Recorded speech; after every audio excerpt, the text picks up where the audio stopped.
Aujourd'hui, on remarque que toute la classe politique, elle est vieillissante. Donc, je ne dis pas qu'ils n'ont pas fait ce qu'ils avaient à faire. Ils ont fait beaucoup de choses, mais ils ont aussi échoué dans beaucoup de choses. Et aujourd'hui, on sait que tous les partis politiques, s'il y a une chose qu'ils partagent, c'est le problème de la passation et si vous voulez, du sang neuf de la jeunesse dans les partis politiques. Pourquoi? Parce que les gens ont perdu aussi confiance entre eux et les politiciens. Parce que aujourd'hui, la perception de la politique de la majorité des Mauritaniens, peut-être que moi je n'ai pas cette perception, mais la majorité des Mauritaniens, quand vous leur parlez de politique, ils vous disent tout de suite, c'est que des menteurs, c'est que des gens qui vont vous dire des choses qu'ils ne vont pas respecter. Alors que, comme je l'ai toujours dit, ce n'est pas cela la politique. Il y a la politique politicienne qui est effectivement remplie de mensonges, d'hypocrisie et d'opportunisme, mais il y a aussi la politique. Parce que l'homme politique, le politique, quand on fait des engagements, quand on tient des engagements avec une population, il faudra respecter ces engagements-là. Donc on s'engage en politique pour mille et une raisons, pour différentes raisons, mais qui tournent toutes autour de deux grandes lignes. C'est soit on s'engage pour de l'ambition personnelle ou de l'ambition pour la chose publique. En ce qui me concerne, je pense que ça a été un peu les deux à la fois. L'ambition personnelle et l'ambition pour la chose publique.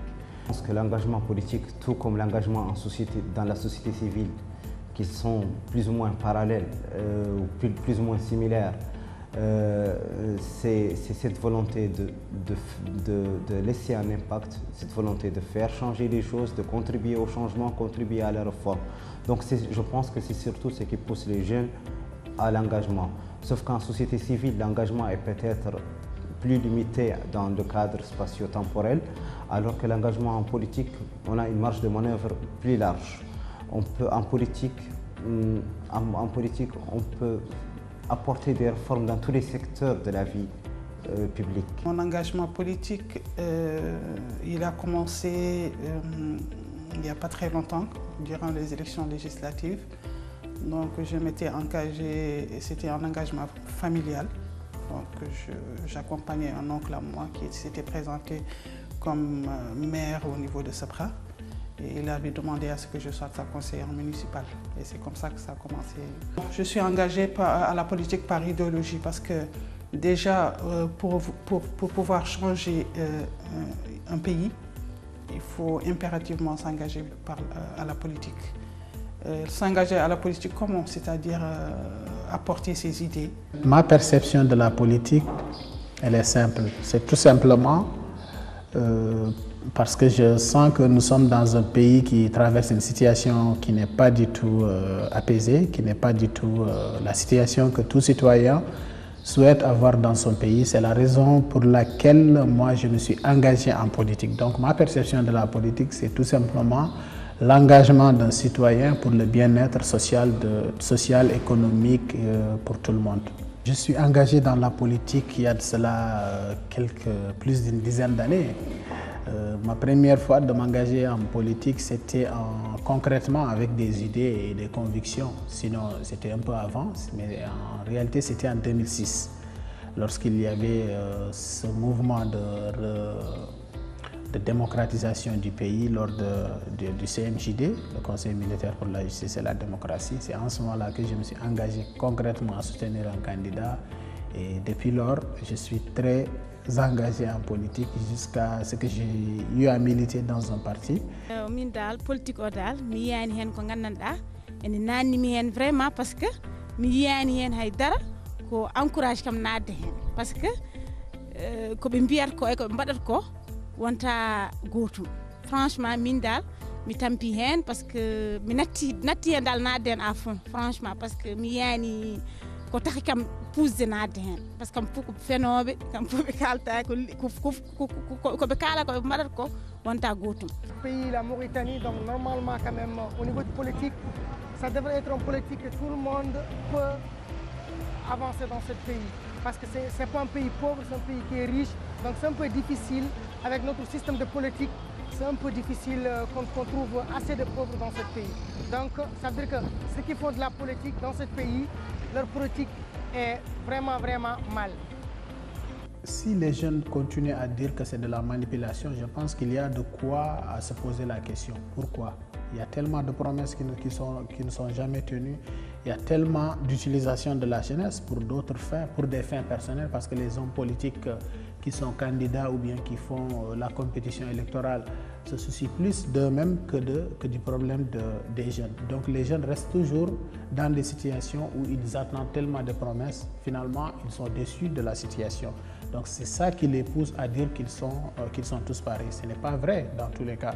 Parce que partout, comme j'ai l'habitude de dire, on trouve des bons et des mauvais. Et malheureusement, chez nous, on trouve plus de mauvais politiques, de mauvais hommes politiques que de bons hommes politiques. Mais ça ne suffit pas comme argument pour délaisser complètement le terrain.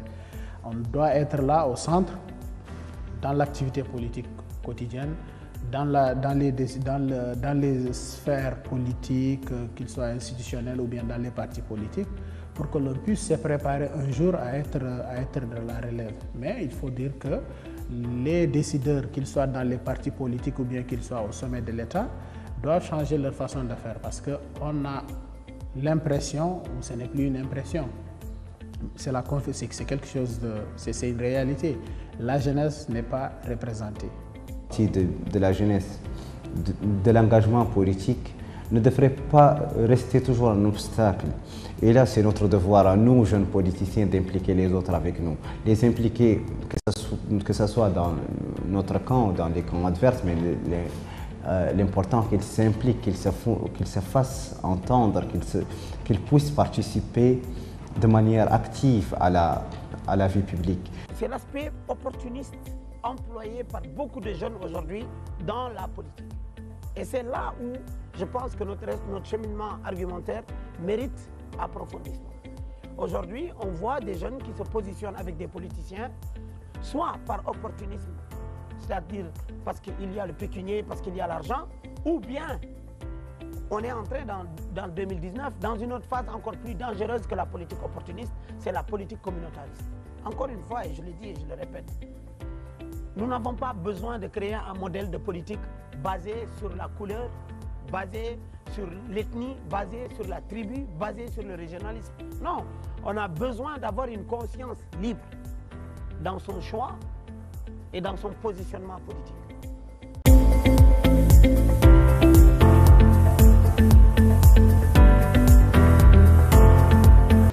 Ici, nous allions demander son avis sur la question à un homme politique, mais d'une autre génération, qui est engagé sur ce chemin depuis l'âge de 13 ans.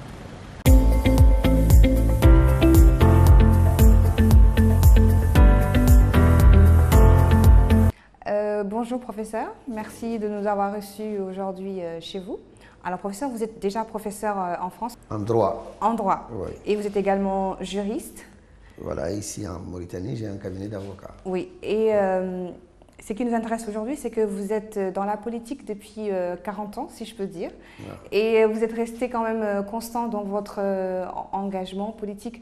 Alors dites-nous par rapport à la jeunesse d'aujourd'hui, la jeunesse mauritanienne, la différence qu'il y a entre l'engagement d'antan de votre génération et l'engagement des jeunes maintenant dans la politique. Je vous remercie. D'abord, en ce qui concerne personnellement mon profil d'ancien jeune, si vous voulez, ma jeunesse, effectivement, s'est ouverte directement sur la politique. Je peux dire qu'en fait, je n'ai pas eu de jeunesse comme on le pense maintenant, comme on le voit maintenant, ou comme on le vit maintenant, dans le sens où, dès le départ, à l'âge où aujourd'hui on ferait vraiment autre chose que la politique, nous, par le contexte, on était quasiment jetés dedans. J'ai commencé par exemple à 13-14 ans, donc quasiment en début d'année collège, voire même en fin d'école primaire. Donc ça, c'était le contexte de l'époque qu'il faisait. Et à partir de ce moment-là, vous voyez bien que la manière dont nous abordons la question politique à l'époque était très différente de celle avec laquelle on peut le faire maintenant. Donc si on fait une sorte de balance, de contraste entre ce qui se passait avant pour les jeunes et ce qui se passe actuellement pour les jeunes, on dira, je ne dirais pas que c'est la nuit et le jour, mais on dira que la différence est substantielle, elle est très très importante. Bon, c'est parce que évidemment les époques sont différentes et pour chaque époque, sont jeunes. Et donc le jeune que j'étais moi à l'époque, c'était le jeune d'une époque de bouleversement, où les choses sont extraordinairement, comment vous dire, vivante, parce que le pays venait quasiment d'accéder à l'indépendance, parce que c'est 10 à 15 ans après les indépendances que ça s'est passé. Et ensuite, les jeunes étaient, pour ainsi dire, happés dans des activités sociales, puisqu'on était obligé d'aider tout le monde, d'aider les parents, d'être plus participatif à l'école, etc. L'individualisme qui va se manifester plus tard n'était pas à l'époque quelque chose qui pouvait tenir, hein, parce que socialement, on était très collectif, très famille, très amis, très groupe, très collectif, etc. Donc tout ça explique peut-être que l'esprit politique, entre guillemets, dans le sens de l'esprit ouvert à la société, était un esprit beaucoup plus répandu que maintenant. Donc ça, c'est déjà le contexte, hein, qui fait la différence. À l'époque, par exemple, on est obligé d'aller voir les gens pour parler. Aujourd'hui, on n'est pas obligé d'aller voir les gens pour parler. Ne serait-ce que ça. Je parle, par exemple, du téléphone portable. Pour les réseaux sociaux. Voilà. Ce n'est que c'est ce contexte. Alors, à l'époque, il y avait, et encore, il y avait la radio. Mais d'abord, tout le monde n'avait pas de radio. Il faut bien vous le dire. Aussi extraordinaire que ça puisse vous paraître maintenant. Et je ne parle pas évidemment d'autre chose, de la télévision ou des trucs comme ça. Ce qui veut dire donc que la communication était directe, physique, et le rapport donc était plus affectif avec la politique que maintenant. Maintenant, il y a une certaine distance parce qu'on a des billets, on a des relais, on a beaucoup de moyens qui permettent de savoir ce qui se passe dans le monde. À l'époque, c'est quasiment du bouche à oreille. Et donc, on était en apprentissage constant parce qu'on n'avait pas les moyens d'être constamment tenu au courant de ce qui se passe. Ce qui veut dire donc que l'autre est surtout le moyen par lequel on va s'informer. Donc, on va vers l'autre. Je parle des jeunes, hein. On va vers l'autre, on va vers les aînés, on est intéressé par ce qui se passe, on a des modèles en musique, modèles en rapports sociaux, on fonctionne par modèle. Aujourd'hui, même si c'est des modèles, vous voyez bien que c'est des modèles extrêmement fugaces parce que c'est instantané. Il n'y a pas de relation physique avec ceux que l'on suit ou que l'on observe ou que l'on avec lesquels on adhère avec un certain nombre de valeurs. Donc tout ça fait que le contexte joue littéralement sur le mental de l'époque. C'était un mental plus engagé, donc on est beaucoup plus volontaire également dans ce qu'on fait, parce qu'il faut chercher les choses. Maintenant, je ne dis pas que vous êtes passif, que les jeunes sont passifs, je dis vous parce que vous êtes dans ce cas-là, je pense. Je ne dis pas que les jeunes sont passifs, mais ils ont dans un rapport avec le reste qui est un rapport beaucoup plus individuel, beaucoup plus fermé vers soi, et on a des filtres individuels plus puissants aujourd'hui, et parfois même on va jusqu'à la bulle. Les individus, les jeunes surtout, chacun est enfermé dans sa bulle, ou en tout cas donne l'impression d'être enfermé dans sa bulle, parce qu'on peut avoir tout directement vers soi. Donc tout ça fait que le rapport avec la politique est très différent de ce que ça a été à l'époque, et ça donne aussi, je crois, une figure du jeune politique qui est très différente maintenant. Aujourd'hui, il est très difficile de trouver un jeune qui fait de la politique à 21 ans, 22 ans. À l'époque, je peux vous dire que c'était la moyenne, c'est 22 ans, 23 ans pour faire de la politique. Mais diriez-vous que votre génération n'a pas laissé, disons, un héritage politique, si je peux dire, à cette génération qu'on a maintenant, aux jeunes qu'on a maintenant, cette envie de s'engager très tôt, cette envie d'aimer la politique, parce que la plupart des jeunes pensent que c'est une affaire amorale, la politique est une affaire de bourgeois, de grandes personnalités, des personnes qui ont les moyens. C'est vrai, c'est vrai qu'on a effectivement, je crois, hein, et c'est valable dans beaucoup de pays, sinon dans tous les pays, en particulier en Afrique, les générations précédentes ont eu du mal à insuffler l'esprit qui fut le leur vers les générations qui ont suivi. Je parle des périodes post-indépendance. Avant l'indépendance, c'est autre chose. On était encore dans un autre monde où le traditionnel joue beaucoup. Je parle du monde moderne, post-colonial, après les indépendances. Ce qui s'est passé, c'est qu'il y a eu des ruptures énormes qui ont eu lieu, qui sont des ruptures que je considère pour moi comme étant des ruptures de société. Des ruptures de société parce qu'on est passé d'une société, je dirais, interne, globale, collective, vers une société de plus en plus archipélagique, c'est-à-dire en archipel, en îlot, où les individus quasiment se ferment sur eux-mêmes et vivent ce qu'ils vivent. Donc de sorte que même dans ma propre famille, j'ai du mal à transmettre certaines choses à mes propres enfants parce qu'on n'est pas dans le même univers, on n'a pas les mêmes préoccupations. Donc de ce fait, on a assisté à une sorte de brutalité, de chute brutale des valeurs d'une génération à une autre. Et on peut le dater à peu près des années 80, qui est la période, et ce n'est pas un hasard, marquée par les grandes politiques d'ajustement structurel, économique de la Banque mondiale, l'FMI, qui a détruit l'école publique, qui a inventé l'école privée, ou en tout cas nous a imposé l'école privée, qui a inventé la santé privée, qui a inventé une situation où l'État se retire de tout, et où le libéralisme s'est instauré, où chacun pour soi. Et le chacun pour soi s'est installé dans les familles, et même s'est installé dans les têtes de chacun. Et c'est ça qui explique en gros que la génération qui a vécu la période de ce qu'on appelait l'État-providence, l'État dans lequel, par exemple, moi, j'étais à l'école primaire, j'avais ma bourse. J'avais non seulement une bourse mais physique, c'est-à-dire de l'argent, mais j'avais une bourse d'équipement. J'avais un pantalon, une chemise, un t-shirt, etc. Ce qui faisait que chez moi, j'avais une sorte de minimum vital et qui faisait de moi, effectivement, une sorte de petit bourgeois avant la lettre et qui faisait aussi de moi quelqu'un de très social parce que je savais que ça venait de l'État, ça ne venait pas de mon père ou de ma mère. Donc ça crée un sens de responsabilité quasiment instinctif de la part des élèves de l'époque. Et par exemple, nous étions une génération qui revendique énormément. Énormément. Il ne se passait à peu près jamais aucune année sans qu'il y ait une énorme grève. Attention, je ne parle pas des grévettes, comme on le voit maintenant, je dis grévettes, je rigole un peu, des petites grèves. Je parle de grèves nationales. Des grèves à l'échelle nationale avec une coordination de tous les élèves à l'échelle nationale. Dayoun, Abdelbagrou, Rosso, Bogué, Nouakchott, Keïdi, tout vous voulez. Donc une coordination nationale qui faisait que le jour J, on va faire une grève et tout le pays est secoué par cette grève scolaire. Pourquoi? Mais parce que précisément, il y avait cette notion que nous appartenions à un corps social qui avait des revendications à faire vis-à-vis d'un État qui est nôtre. À l'époque, on vivait la situation où l'État était considéré comme un bien collectif et comme étant une chose publique, et donc on pouvait avoir nos exigences. Vous voyez bien qu'à partir de ce moment-là, l'esprit qui peut naître d'une jeunesse comme celle-là ne peut pas être, à proprement parler, le même esprit d'une jeunesse qui naît dans un environnement où l'État, c'est pour... on ne sait pas. Finalement, l'État, c'est pour qui? On ne sait pas. Et l'État fait quoi? On ne sait pas.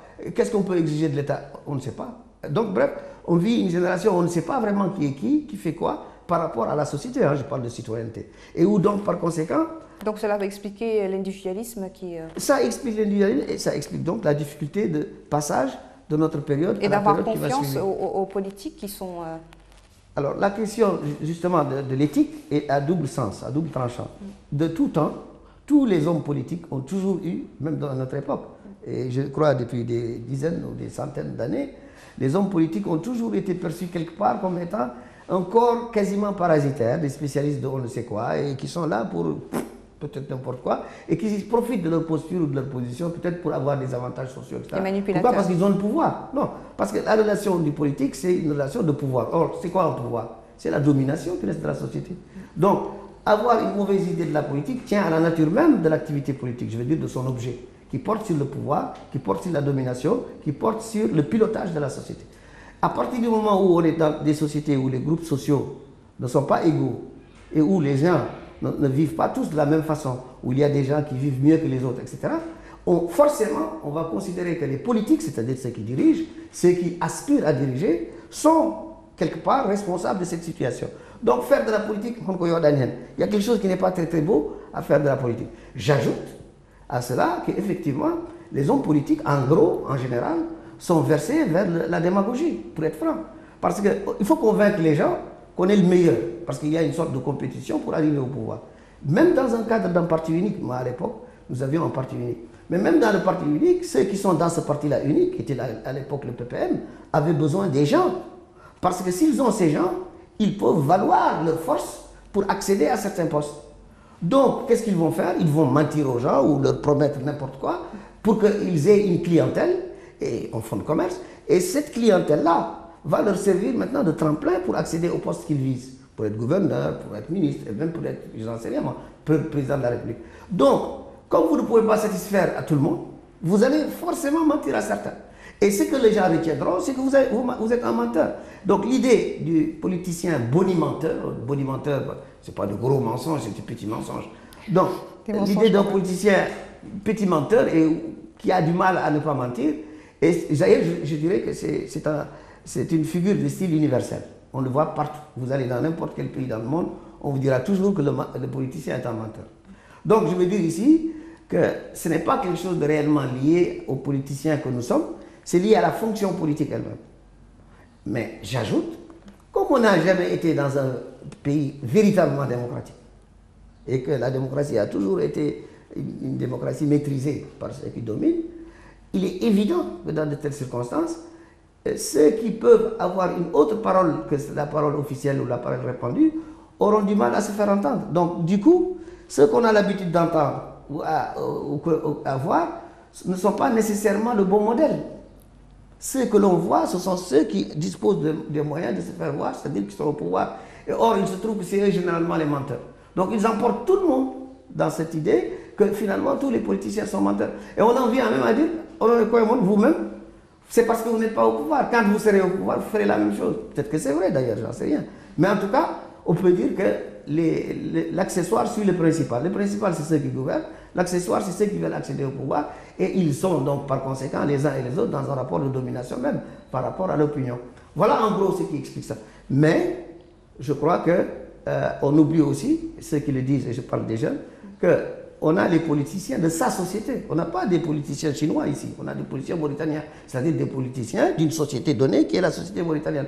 Il faut qu'ils s'interrogent pour savoir pourquoi les gens mentent-ils. Les gens mentent aussi parce qu'ils savent que le mensonge passe. Et ils savent aussi que beaucoup aiment bien qu'on leur mente. Vous comprenez? On passe le temps à se mentir les uns les autres. Dans les familles, dans les rapports avec les autres, dans les rapports de travail, etc. Et pourquoi pas les politiciens? Donc, il ne faut pas seulement s'interroger sur l'absence de vertu, je veux dire, des politiciens. Il faut aussi se poser la question de la vertu et de la morale pour tout le monde, pour toute la société. Parce que les politiciens ne sont pas hors de cette société, ils sont dans la société. Ils en répercutent les tares, aussi peut-être les qualités. Mais on se pose également la question, que pensez-vous de cette politique, disons, communautariste? On assiste quand même à un moment de cette identification par rapport à sa communauté, par rapport aux politiques qui sont déjà là. Alors, moi par exemple, là je vais aussi faire une sorte de différence avec ce qui s'est passé chez nous. Nous n'avons jamais, toute ma vie où j'ai fait de la politique jeune, c'est-à-dire vraiment pendant très très longtemps, nous n'avons jamais, en aucune façon, intégré la dimension raciale ou ethnique ou linguistique dans les activités politiques. Nous n'avons jamais, je parle toutes les générations confondues, que ce soit les générations qui étaient au pouvoir ou bien celles qui étaient dans l'opposition, nous n'avons jamais fait de notre ethnie ou de notre race un élément de nos activités politiques. C'est ça qui fait la différence d'ailleurs. Mais d'où est née en fait cette prolifération? C'est quand même un héritage. Oui, pourquoi aujourd'hui? C'est parce que tout simplement, justement, il y a eu des clashs, il y a eu dans les activités politiques du pouvoir, des pouvoirs qui se sont succédés. D'ailleurs, à partir de 1978, on le voit clairement, on a assisté à un phénomène où la compétition pour accéder au pouvoir était devenue tellement rude que chacun emploie tous les moyens qu'il peut pour se faire entendre. Ça, c'est d'une part. Donc, si je peux utiliser mon clan, ma tribu, ma famille, mon ethnie ou ma race pour avoir des voix, c'est-à-dire des gens qui vont me soutenir, je n'hésite pas. Ça, c'est la première chose. Mais la deuxième chose, et plus importante, c'est qu'on va voir le pouvoir de plus en plus prendre position lui-même sur ces questions. On va avoir des pouvoirs qui vont avoir des politiques de discrimination de plus en plus évidentes, favoriser certains groupes sociaux ou s'appuyer essentiellement sur des groupes sociaux, même si ces groupes sociaux eux-mêmes, quelque part, et même souvent, sont victimes de la politique de ceux-là même qui parlent en leur nom. Mais, en tout cas, l'État va être communautariste dans sa position et dans ses postures vis-à-vis de la société. Alors, du coup, les gens vont se mettre aussi à revendiquer. Je parle de groupes sociaux et surtout d'ailleurs des jeunes qui vont revendiquer ce que par leur part du gâteau. Pourquoi c'est toujours les mêmes qui profitent? Pourquoi c'est toujours les mêmes politiciens venant d'une même ethnie ou d'une même race qui privent bénéfice? Nous aussi, notre race, nous aussi, notre ethnie. Bref, on va avoir une mentalité qui va être de plus en plus parasitée dans sa façon de faire, de penser, par des considérations communautaristes. Et malheureusement, aujourd'hui, ces considérations communautaristes brouillent les cartes, brouillent la vision politique. On ne sait plus, ou de moins en moins en tout cas, quelles sont les aspirations profondes des gens, puisque tout de suite, on est réduit à des modèles, à des schémas qui sont liés à des choses simples, binaires, c'est-à-dire tu es blanc ou tu es noir. Tu es halpulaar ou tu es mort. Tu es soninké ou tu es de telle caste ou tu es de tel. Même à l'intérieur des groupes sociaux, on dira par exemple halpulaar, ka toro, wala ka machu, wala ka holkonda, wala tu es quoi? Bon, non, on assiste à un phénomène où l'identité va complètement, je dirais ici, négativement, gangréner l'activité politique. Et c'est ça vraiment ce qui fait que, malheureusement, les gens sont de plus en plus déroutés, et en particulier des jeunes, parce qu'ils n'ont pas des valeurs communes qu'ils ont partagées à l'école ensemble. Figurez-vous que beaucoup de jeunes aujourd'hui, maures et noirs, négro-africains d'une manière générale, font dans des écoles parallèles. Il y a des gens dans certaines écoles où, parce qu'ils font du français exclusivement ou de manière dominante, tu ne verras pratiquement que les négro-africains. Tu as des écoles, parce qu'on fait principalement l'arabe ou exclusivement l'arabe, tu ne verras que des maures.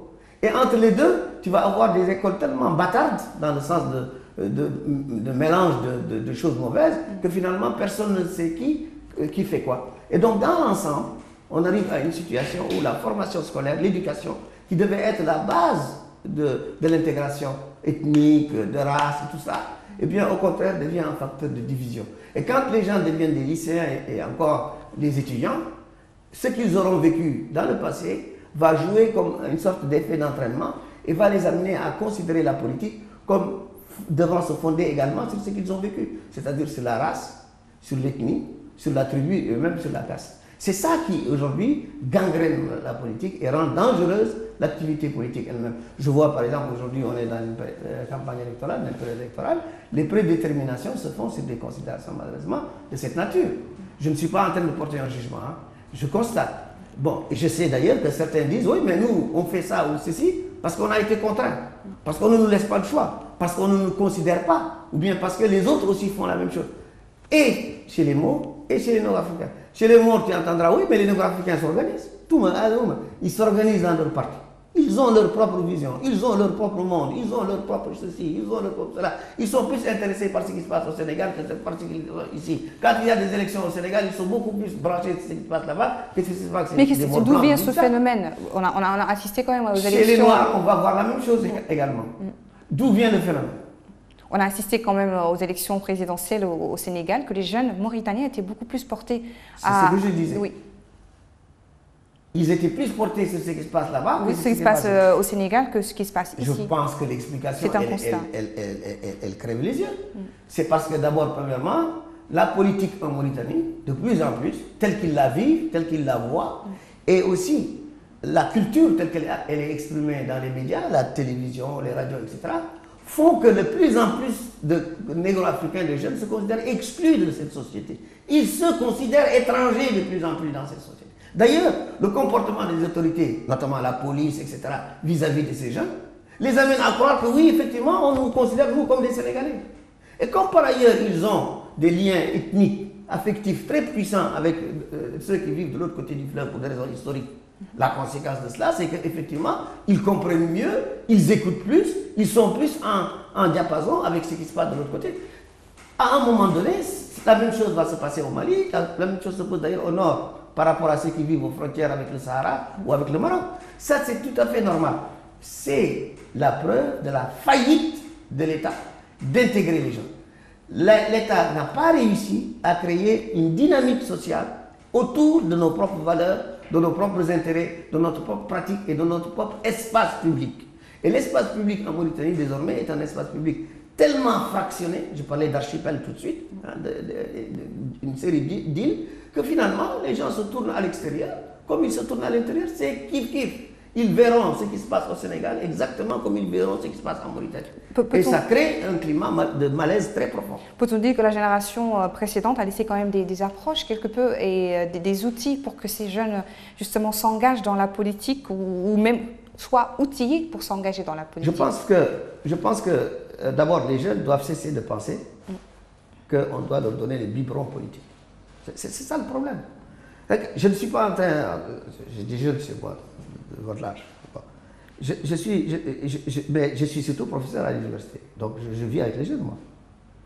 Je vis avec les jeunes de 18 ans, 19 ans, jusqu'à 25 ans, 24 ans, j'ai des thésards. Je suis donc 24 heures sur 24 avec les jeunes. Je suis plus dans ma vie en rapport avec les jeunes qu'avec les moins jeunes, pour vous dire. Alors qu'est-ce que je constate? Je constate que malheureusement, dans ce pays-là, en Mauritanie, peut-être que c'est valable dans les autres pays, mais en Mauritanie, la tendance qui s'affirme de plus en plus, c'est que les jeunes attendent qu'on leur donne quelque chose. Ils attendent qu'on leur mette quelque chose dans la bouche. Ils attendent qu'on leur donne le biberon. Ils attendent qu'on leur mette tout dans leurs mains. C'est pas comme ça. Nous, de notre temps, on n'a pas besoin de demander aux gens de nous donner quoi que ce soit, on allait l'arracher. Nous, on s'organisait, on faisait des marches, on faisait des manifestations, on faisait des déclarations, on faisait des trucs, des tracts, on les rédigeait, on écrivait sur les murs, on avait une voix. On arrachait notre statut social. On n'attendait pas que les adultes qui étaient avec nous, qui nous avaient formés ou qui étaient avant nous en politique, viennent nous offrir des postes. Non, nous créions les conditions dans lesquelles nous-mêmes nous étions des dirigeants. Nous-mêmes, Mohamed Mouloud par exemple, qui est le président de mon parti.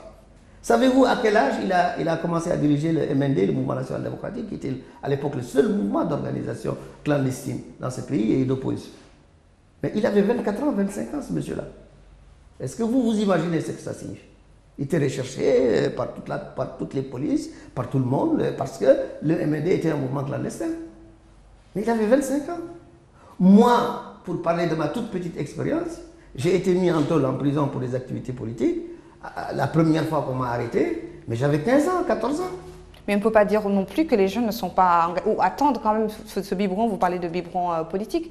Les jeunes sont quand même engagés. On a constaté ça aux dernières législatives. Ça c'est excellent. Ça c'est un phénomène. Donc ils n'attendent pas toujours que l'ancienne génération leur donne le biberon politique. Justement. Alors, moi je parle d'un phénomène général. Bien sûr, il y a toujours des jeunes qui apparaissent. Il y a des jeunes d'ailleurs dans tous les partis. Moi je parle du parti que je connais le mieux.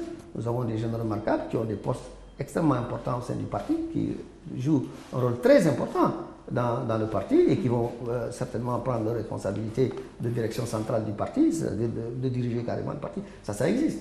Mais on parle d'un phénomène général, social. On ne parle pas de jeunes qui ont telle initiative, telle initiative, il y en a.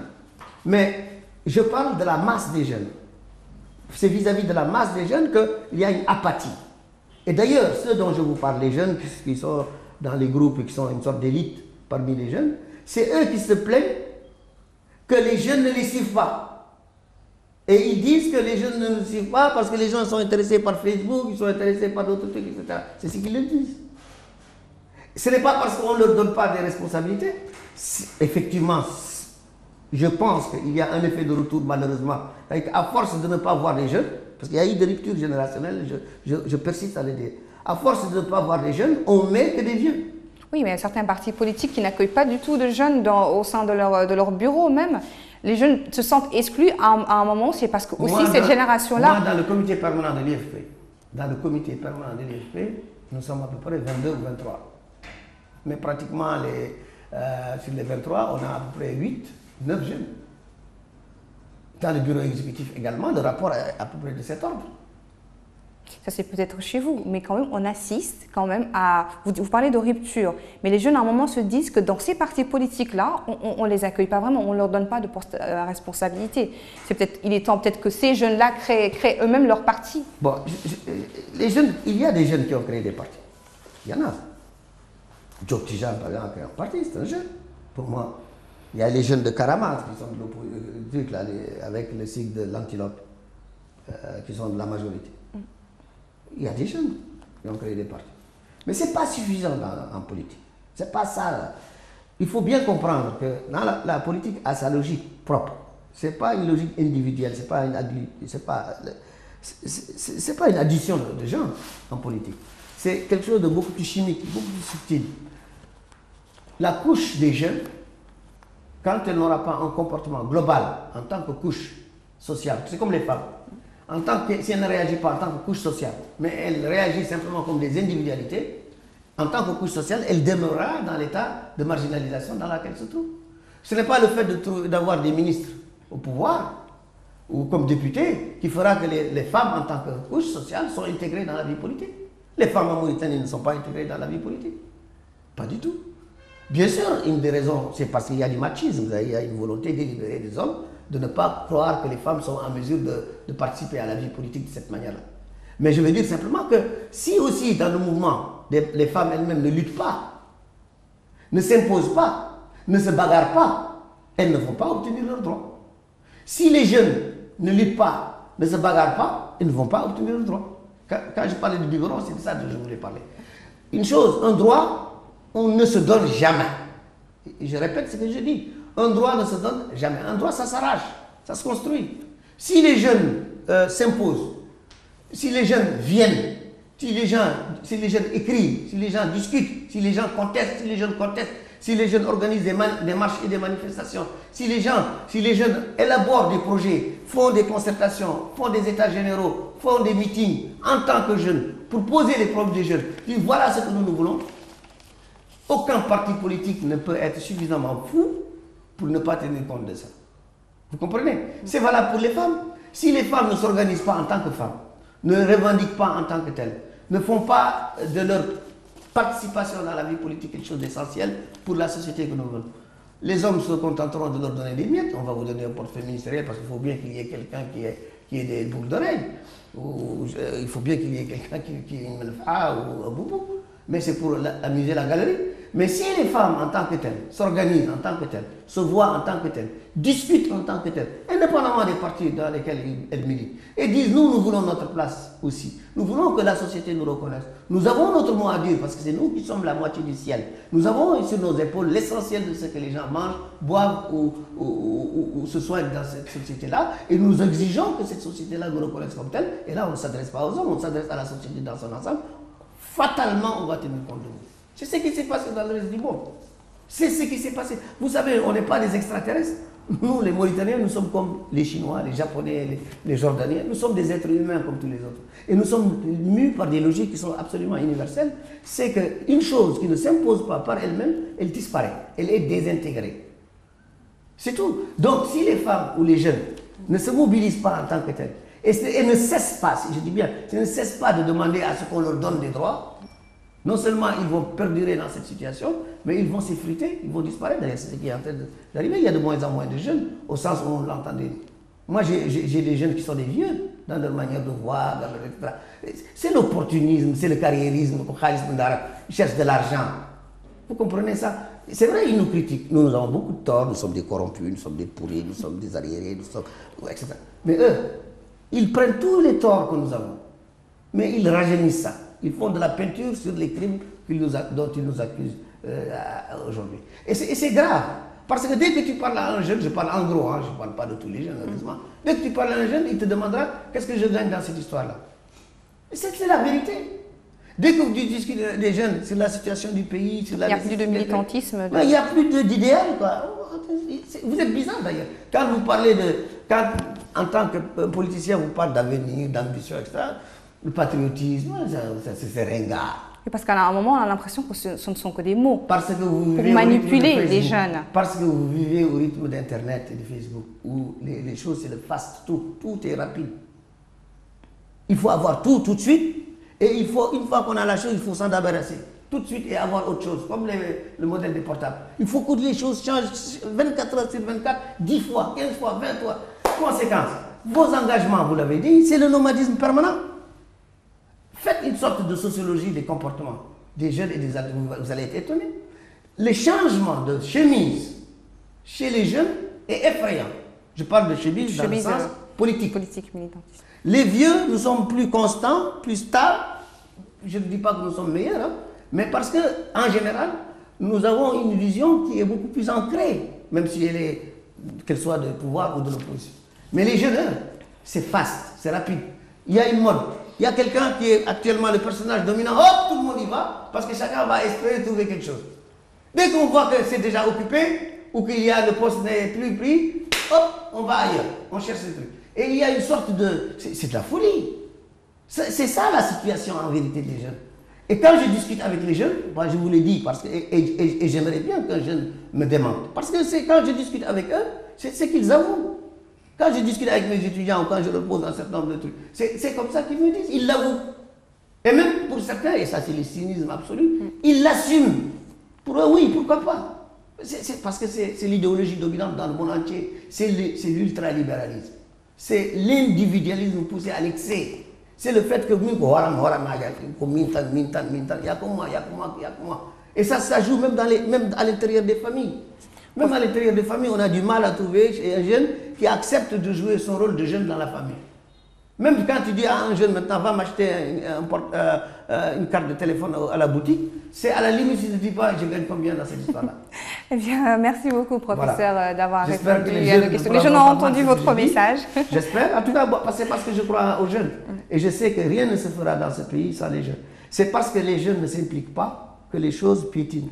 Le jour où les jeunes s'impliqueront vraiment et comprendront que c'est en eux, c'est eux la force vive, ainsi d'ailleurs que les femmes, ils comprendront que le cœur du réacteur social, c'est eux. Le jour où ils comprendront que l'énergie qui alimente ce cœur également du réacteur social, c'est eux. Ce jour-là, le monde changera dans notre pays.